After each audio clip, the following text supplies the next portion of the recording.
হে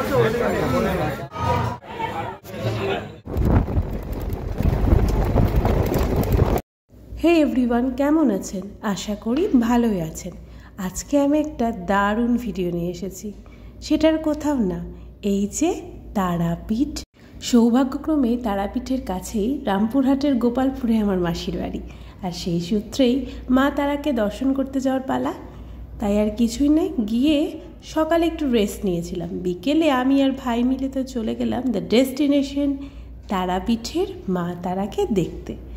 যাওয়ার পথে এই যে আশেপাশের মন্দিরগুলোও দর্শন হচ্ছিল, আর সঙ্গে এটা কেনা চাই, আই লাভ তারাপীঠ, এই একটা সিম্বল তো থাকতেই হবে, তাই না? তো এবার এই যে রামপুরহাট, এই শহরটাকে আমি রাতের অন্ধকারে আরও সুন্দর দেখলাম।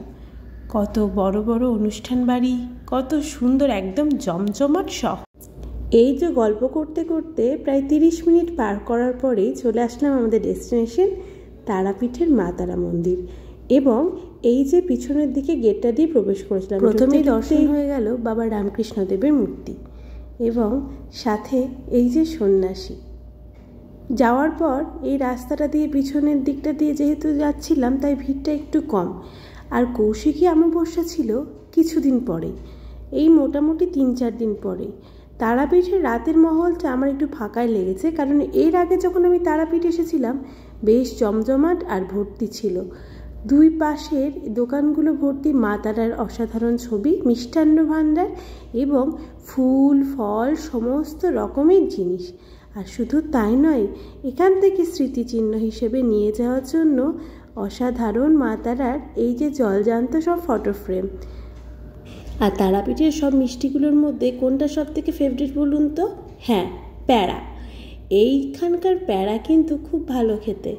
আর একটা কাকাতুয়া প্যাড়া বলে দোকান আছে, সেই দোকানটাতেও আমরা গেছিলাম, সেখানকার প্যাড়াও খুব সুস্বাদু।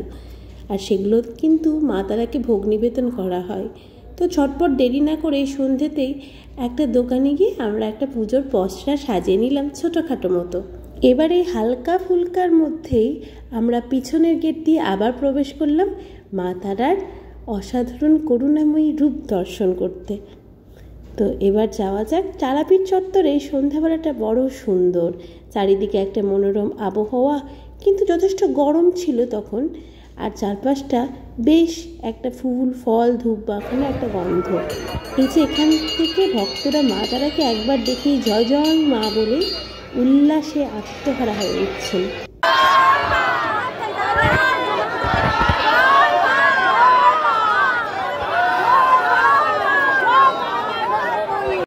আমিও প্রাথমিকভাবে এই নাট মন্দির থেকে মাকে দর্শন করলাম, আর মন্দিরের যে অসাধারণ একটা রূপ সেটাও দর্শন করলাম বাইরে থেকেই।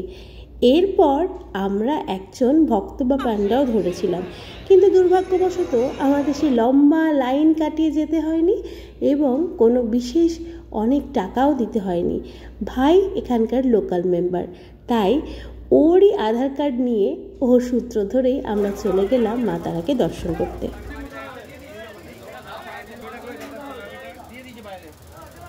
মা তারার দর্শনটা খুব সংক্ষিপ্ত সময়ের জন্য, কারণ ভক্তদের যে প্রচুর ভিড় মাকে দেখার জন্য সবাই দীর্ঘক্ষণ অপেক্ষা করে আছে। তবে আপনারা যারা লোকাল মেম্বার নিয়ে যাবেন বা ওখানকার বাসিন্দা কেউ হলে, সে আধার কার্ড নিয়ে গেলে তাদেরকে ভিআইপি লাইনে যেতে দেয়। আর এটা যদিও আগেকার নিয়ম ছিল, এখন কি সময় হয়েছে আমি জানি না। আর বাইরে এই যে ঘাটের কাছে এখানে সমস্ত রকম ধাগা বাঁধার জন্য, যারা মানসিক করেন, যারা মানত রাখেন, তাদের জন্য এই ব্যবস্থা রয়েছে। মায়ের মন্দির চত্বরে আমরা সমস্ত রকম ঠাকুর দেখে চলে আসলাম পিছনের দিকে এই মহাশ্মশানে। আমার জীবনের প্রথম অভিজ্ঞতা এই তারাপীঠ মহাশ্মশানে কাটানো। আলটিমেটলি আমি কিন্তু কোনো শ্মশানেই যাইনি, তাই এখানে আমার সবথেকে প্রথম এবং রোমাঞ্চকর কাটে এই মুহূর্তটা।